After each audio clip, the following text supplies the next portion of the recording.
Bienvenidos a esta catequesis número 8 del día de hoy. Hoy vamos a seguir trasegando en el Evangelio de Marcos y lo vamos a hacer en este capítulo 4, en el capítulo 6 y en el capítulo 8, donde hablamos de las 3 travesías en el lago de Jesús. Y esta tempestad del lago nos muestra cómo aprender a superar los miedos y cómo aprender a ubicar el miedo en la vida discipular también. Víctor Frank dice que cada siglo tiene su enfermedad. Él decía que el siglo XX, la enfermedad del siglo XX era la falta de sentido. Yo diría que una de las grandes enfermedades del siglo XXI a nivel espiritual sería el miedo. ¿Y por qué el miedo? Porque hoy en día hemos metido tantas cosas a nuestra cabeza y a nuestro corazón que el mundo nos ha inducido, que nos da miedo muchas cosas. Y el miedo muchas veces vamos a descubrir que nos lleva a lugares impensados, a hacer cosas que tal vez nunca pensamos hacer, a decir cosas que nunca nos imaginamos, o a llegar a lugares que tal vez nunca soñamos. Y esto le podemos decir a muchas personas que han cometido los grandes pecados, incluso nosotros mismos hemos cometido grandes pecados en nuestra vida simplemente por miedo. El que miente, miente por miedo. Miente por ser descubierto al saber que hizo algo que no se debe saber. La persona o la mujer o el hombre o la pareja que decide abortar muchas veces lo hace por miedo. Sin llegar a justificar cada uno de estos actos pecaminosos, nos damos cuenta que el miedo juega un factor muy importante en la dinámica del pecado que hay en el hombre. Y hoy es importante aprender a descubrir ello. Por eso empezamos nuestra catequesis del día de hoy reconociendo 3 momentos importantes que nos muestra Marcos. Marcos nos informa de 3 travesías en el lago por parte de Jesús. Bien, en cada una de estas travesías logramos descubrir algo en común, como lo vemos aquí. Una la encontramos en el capítulo 4, versículo 25, otra en el capítulo 6 y otra en el capítulo 8. En cada una de las 3 descubrimos que Jesús aparece como Salvador. ¿Cuál es el problema? Que ellos lo descubren como Salvador, pero no lo entienden, es decir, no logran entender la profundidad de la presencia del Señor. Y esto es muy diciente y lo vamos a descubrir al final hoy de nuestra catequesis. En cada uno de estos pasajes logramos descubrir el poderío de Jesús en gestos sencillos que Él tiene. Pero lo profundo de esos actos, los apóstoles no lo logran comprender en ese momento. Por eso podemos descubrir que el Evangelio nos muestra las bondades de la crisis. Los discípulos en cada una de esas travesías donde se mueren de miedo y entran en crisis. Y la crisis, hermanos, pues hace parte del camino. Como las dificultades, lo hablábamos tal vez en una catequesis anterior, también hace parte del camino. ¿Por qué? ¿Por qué es importante la crisis? Porque la crisis nos demuestra 2 elementos fundamentales. Primero, nos muestra de qué somos capaces. La crisis es una oportunidad que el discípulo tiene para saber quién es. ¿Dónde descubrimos verdaderamente quiénes somos? Cuando salimos de nuestra zona de confort. Cuando salimos de nuestra zona de confort, ahí es donde nos damos cuenta quién es quién. Cuando nos mueven el piso, cuando llegamos a un área inexplorada, cuando nos pasa algo a lo que no estábamos preparados. Ahí es donde nos damos cuenta de qué somos, porque no seguimos un guión. Pero también, y aún más importante, que una de las bondades de las crisis es que nos damos cuenta de que es capaz Dios. Y los discípulos sí que logran descubrir esto. Logran saber de qué es capaz Jesús. Y logran saber quién es Jesús, aunque no en ese momento. Recordemos que los evangelios fueron escritos posteriores a todo lo que está sucediendo en estas 3 travesías del lago. Pero lo logran entender después, en ese momento no. Pero ahí logramos descubrir en las bondades de las crisis, no solamente de qué somos capaces nosotros, sino también de qué es capaz Dios. Bien, hay un elemento importante que de pronto pues, se presta a muchas interpretaciones. El viaje en el barco, en el lago tormentoso, era el significado o tenía una significancia para los primeros padres de la iglesia. Y la significancia que tenía era que era el símbolo de la fragilidad humana. Es como lograr descubrir, por ejemplo, que la barca es nuestra propia vida y que el lago son los avatares de la vida que mecen nuestra vida y nuestra barca muchas veces en momentos inesperados, que golpean las olas contra el borde de nuestra barca y que muchas veces trata de hundirnos. Por eso para los padres de la iglesia la figura de la barca y de la tormenta a la que se enfrentan los discípulos en estos pasajes representaba nuestra fragilidad humana. Entonces, ¿qué logramos descubrir aquí? Logramos descubrir un elemento importante, y es que la tarde y la noche para Jesús nos muestra tres elementos importantes. La noche, así como el agua, tenía una significancia para los judíos. En el agua estaba el poder del mal. No es como hoy que admiramos el agua porque podemos bucear o podemos conocer el mar o podemos conocer sus misterios. En ese tiempo, conocer las profundidades del mar era algo misterioso.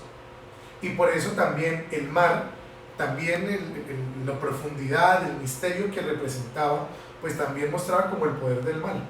Entonces, hay un elemento importante, y es que la tarde y la noche para Jesús representa, y en ella se ve reflejada el asedio del demonio, es decir, el poder del mal que se expresa en todo su esplendor. Ustedes los pueden ver sobre todo en las películas de miedo, ¿no? Siempre cuando pasan las cosas malas pasan en la noche. Pareciera que la noche no solamente tiene una significancia para nuestra cultura, sino que tiene también un origen muy profundo espiritualmente hablando en las raíces judías. Y es que la noche es el momento donde el demonio puede llegar a hacer mucho daño, puede llegar a manifestarse de muchas maneras. Los poderes ocultos de nuestro corazón se empiezan a denotar de una manera tal vez más flagrante en la noche. Y por eso en la noche, es cuando se empieza a sacudir la barca, esa noche es cuando llegan los momentos donde lo inexplorado llega, lo inesperado llega, y pareciera que el poder del mal arrecia contra nuestra barca. Lo tercero es que la tarde y la noche para Jesús nos muestra también el lugar donde Jesús vence el poder de los demonios.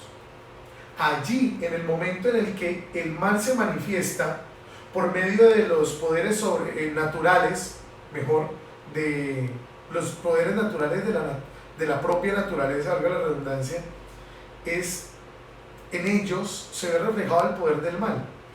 Y cuando logramos ver esto, entonces logramos descubrir que Jesús vence, así como Jesús vence en su mismo campo el poder del mal cuando resucita, cuando baja al infierno y resucita.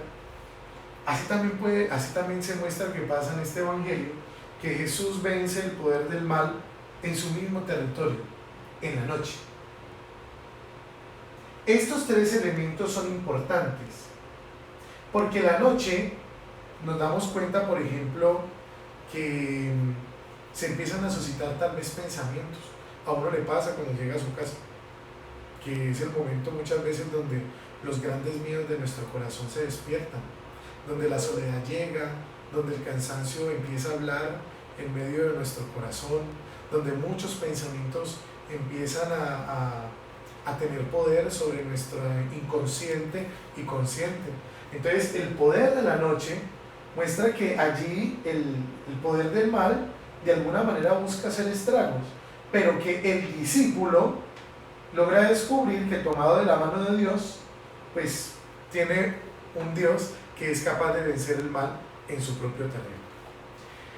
A partir de esto, entonces, vemos que ante el poder del mal en los fenómenos naturales, Marcos resalta la fe de Jesús, que no se deja impresionar por el peligro.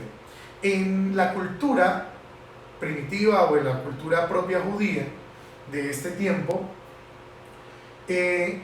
las personas de ese tiempo asociaban los fenómenos o catástrofes naturales a manifestaciones divinas, ocultas tal vez también, o manifestaciones de Dios, truenos en la nube que caminaba con el pueblo cuando iba por el desierto, por ejemplo, o también las catástrofes naturales cuando sucedía tal vez la muerte. Lo vimos en uno de los pasajes de los evangelios cuando preguntan si esas personas que murieron, que se les cayó una torre, si no estoy mal, pues era un querer de Dios, una manifestación del mal. Entonces los fenómenos naturales eran asociados también al poder del mal. Ante estos fenómenos naturales a los que se asocia el poder del mal, nos damos cuenta que Jesús, o el evangelista Marcos resalta la fe de Jesús, que está plácidamente dormido mientras el barco se menea y los apóstoles se llenan de miedo. Entonces, el sueño de Jesús nos muestra aquí varios elementos. Nos damos cuenta aquí de una cosa en el sueño de Jesús. El sueño de Jesús muestra el reposo en las manos de Dios. El que sabe en las manos de quien está, mantiene confiado. Y eso es un elemento muy importante para nosotros como discípulos. Porque cuando nosotros tenemos una falsa paz, es cuando la tranquilidad de nuestra vida se la llevan las cosas del mundo. Pero cuando el que sabe quién es el que lo soporta, quién es el que lo sostiene, cuando llegan esos momentos duros, pues no pierde la paz fácilmente, no pierde la tranquilidad, no pierde la confianza. Y eso tal vez es uno de los elementos fundamentales de este evangelio, que nos muestra este pasaje de Marcos, que Jesús está reposando en las manos de Dios. Jesús está con los discípulos. Esas dos cosas nos muestran el sueño de Jesús. Primero, que Él está tranquilo porque el que está en las manos de Dios, más allá de los avatares del mundo, está seguro. Pero muestra también otro elemento importante, y es que a pesar de que Jesús está con los discípulos se sienten solos. Tienen miedo, dice la palabra. Y tienen tanto miedo que van a llamarlo, a decirle como, bueno, ¿no sabes lo que está pasando allá afuera? Y cuando pasa esto, logramos descubrir un elemento no menos importante, y es que la relación con Jesús parece estar rota. Eso es lo que nos muestra el hecho de que los discípulos se hubieran llenado de tanto miedo, hubieran buscado, hubieran tal vez reclamado al Señor, el hecho de que en medio de la tormenta, pues no hubiera salido a auxiliar o dar una respuesta. Y es porque la relación con Jesús está rota. Ellos conocen a Jesús de palabra, pero no le creen. Y ese es el problema de los miedos. Cuando uno tiene miedo es porque no ha creído en la palabra del Señor. Y cuando llegan los momentos donde la vida nos empieza a meciar de un lado para el otro, donde el piso se nos mueve, si no tenemos la fe puesta en la roca, sino en la arena, pues pasan estas cosas, se evidencian las grietas. Lo que nos muestra este momento de crisis eran las grietas que había en la relación de los apóstoles con Jesús, no de Jesús con los apóstoles. ¿Por qué de los apóstoles con Jesús? Porque en el fondo lo tenían, pero se sentían solos. Y porque sobre todo escuchaban su palabra, pero no la creían. ¿Cuál es la respuesta de Jesús? Jesús sale y exclama al viento y a la tormenta se calma. La respuesta, hay dos respuestas, una, la de Jesús a la naturaleza, y la otra, la de Jesús a sus discípulos. Con su palabra Jesús expulsa el poder del mal. Y aquí nos damos cuenta que es su palabra la que es capaz de disipar todos los miedos de nuestro corazón. A veces en los momentos de mayor crisis, lo que buscamos son fórmulas. Dígame cómo hago para. Dígame qué tengo que hacer para.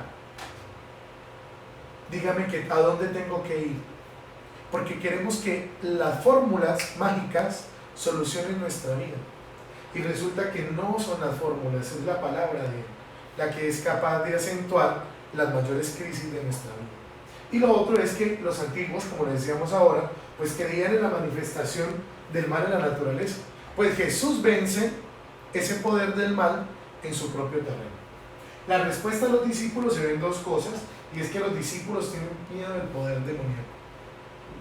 Cuando uno está lejos de lo sagrado, está expuesto al poder del mal. Y ellos tenían una relación rota con el Señor, porque si no fuera así, en el fondo de su corazón, no habrían dudado y no habrían tenido tanto miedo al poder del mal, por ellos interpretado como la tormenta que llegó en ese momento. Y lo otro es que no han reconocido sobre todo una cosa, y es que Jesús es Señor. Y aquí hay algo que es importante y no quiero que olvidemos, y es que no podemos olvidar que Dios es Dios de nuestros momentos de calma, pero también de nuestros momentos de tormenta. Dios no cambia en la tormenta, Dios es el mismo. Y eso es algo que el discipulado debe acentuar en nuestro corazón. Dios es el mismo en la tormenta y en la calma. Pero desafortunadamente nosotros creemos en un Dios en la calma y en otro Dios en la tormenta, desafortunadamente, por nuestra falta de intimidad y de fortaleza en la relación con Jesús. Entonces los discípulos han vivido con Jesús, pero el problema es que no han alcanzado la fe. Si bien Jesús es Señor del bien y del mal, entonces para poder alcanzar la fe tenemos que entender eso. Primero, que Jesús es Señor del bien y del mal, que no es un Dios que cambia en los momentos de mayor angustia, es el mismo. El mismo que tú le alabas cuando estás bien, es el mismo que tú debes seguir alabando cuando las cosas no van tan bien. Lo segundo es que para hacer eso, para mantener eso claro, hay que mantener activa la memoria de la gracia. De cuántas veces el Señor te ha tendido la mano, de cuántas veces el Señor ha sido Señor de tu vida. Lo otro es que para alcanzar esa fe, tenemos que tener cuidado de que Jesús no siga siendo un extraño presente para nosotros. Muchos de nosotros le creemos en Él, pero no le creemos a Él, es decir, a su palabra. Creemos en Él, es decir, sabemos que es capaz de hacer cosas maravillosas, pero en los momentos en los que las cosas no salen como lo teníamos, no le creemos a su palabra que nunca cambia. Y lo último es que para alcanzar la fe que no habían alcanzado los discípulos, hay que ver en las dificultades la manera como Dios señoría.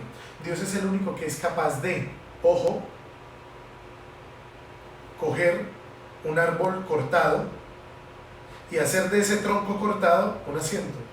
Es decir, es capaz de hacer de algo que pareciera muy malo una gracia y una bendición. Por eso la tarea es la siguiente. Hoy no vamos a tener una pregunta, sino una tarea que tiene que ver con realizar un cuadro de las actitudes que tienes tú cuando tienes grandes dificultades y cuando tienes momentos de gracia, y saca tus conclusiones. Entonces tú haces un cuadro, partes a la mitad, colocas cuáles son tus actitudes cuando estás en momentos de dificultad y cuáles son tus actitudes cuando estás en momentos de mucha gracia. Y mira la diferencia entre los dos. Y ahí lograrás descubrir que el discípulo disipa los miedos cuando sabe y tiene la certeza de que su fe no se alimenta de miedos, no se alimenta de infortunios, sino se alimenta de la certeza de que Jesús tiene el poder sobre el bien y sobre el mal. Dios los bendiga.